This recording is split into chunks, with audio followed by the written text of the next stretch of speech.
280 जलालपुर के श्री राज बहादुर जी। सर, आए दिन सोशल मीडिया पे ये दिखाया जाता है कि बसपा बी टीम है भाजपा की, जबकि सपा के कुछ उनके घर के ही लोग भाजपा में हैं। सर, इस पर क्या राय है? देखिए, समाजवादी पार्टी हमेशा से ही वो बहुजन समाज पार्टी को कमज़ोर करने के लिए, कमज़ोर दिखाने के लिए ये तमाम तरीके के एजेंडे को अपनाते रहते हैं। जबकि हकीकत ये है कि अभी आपने देखा कि उनके एक जो माइनॉरिटी के लोगों का कहना है कि वो रामपुर से जो सीट दिए थे साबुद्दीन जी को, उनको हटा करके एक यादव जी को दे दिए।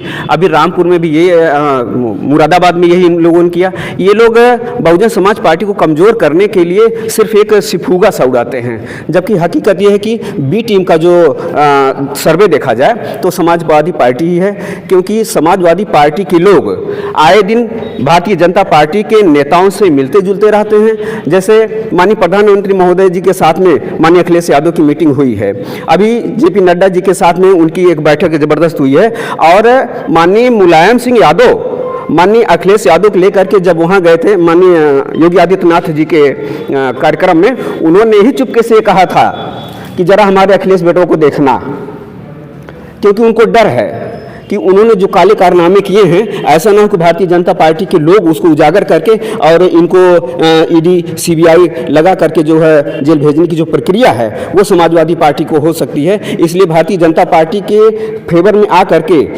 समाजवादी पार्टी के लोग जो है भारतीय जनता बीएसपी को बी टीम बताने की कोशिश करते हैं। इस बार लोकसभा चुनाव में आपने क्या रणनीति तय की, जो कि आपके 220 विधानसभा 280 में कि जो आप भारी मतों से अम्बेडकर नगर को सांसद जिताएंगे? देखिए, मैं आपको बता दूं, चुनाव से पहले अम्बेडकर नगर में बसपा का ही सांसद घूमा करता था, और चुनाव के बाद भी अगर कोई घूमेगा तो बहुजन समाज पार्टी का सांसद ही घूमेगा, क्योंकि अब ये जनता समझ चुकी है। अम्बेडकर नगर ही नहीं, पूरे उत्तर प्रदेश में 2007 में आदरणीय बहन कुमारी मायावती जी के दिशा निर्देश पर जो कार्य हुए हैं, अम्बेडकर नगर में केवल बहुजन समाज पार्टी के द्वारा ही किया गया है। समाजवादी पार्टी के द्वारा हमें जो दो काम दिखाई देते हैं, एक लोहिया मूर्ति और एक लोहिया भवन। उसके अलावा भारतीय जनता पार्टी की सरकार बनी, उन्होंने भी एक ईंट रखने का काम नहीं किया है। और समाजवादी पार्टी के लोग तो वैसे भी जो बहुजन समाज पार्टी के द्वारा दिया गया यहाँ कार्य था, उसको उठा करके सैफी भेजने का काम किया, उसको उठाकर आजमगढ़ भेजने का काम किया है।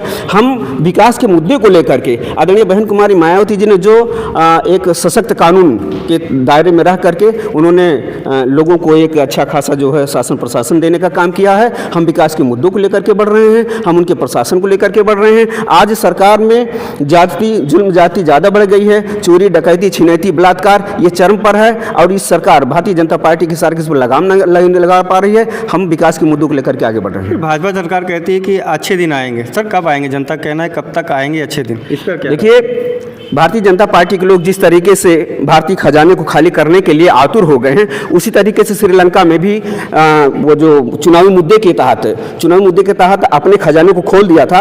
अभी आपने देखा महिंदा राजपक्षे जब उनकी सरकार चल रही थी श्रीलंका में, तो श्रीलंका के रोड, वहाँ की जनता जो है रोड पर आ गई। वहाँ पेट्रोल का दाम 200 से पार हो गया, वहाँ गैस का दाम जो है 2000 के पार हो गया। इस तरीके से ये लोग खजाने को खाली कर रहे हैं। ठीक वही दशा भारत में आने वाला है। अगर ये लोग 5 किलो अनाज पर और तमाम तरीके के मुद्दों को लेकर के भारतीय खजाने को खाली कर रहे हैं, तो जाहिर सी बात यह है कि हम जो है हमारी जनता गरीब की गरीब रह जाएगी और हम एक दिन गुलामी की बेड़ियों में जकड़े जाएंगे। और ये तो मोदी जो गुजरात के ज़्यादातर लोग यहाँ से भाग गए हैं रुपए पैसे लेकर के, ये भी पीछे दरवाजे से महिंदा राजपक्षे की तरफ भागेंगे और हमारी जनता रोड पर होगी।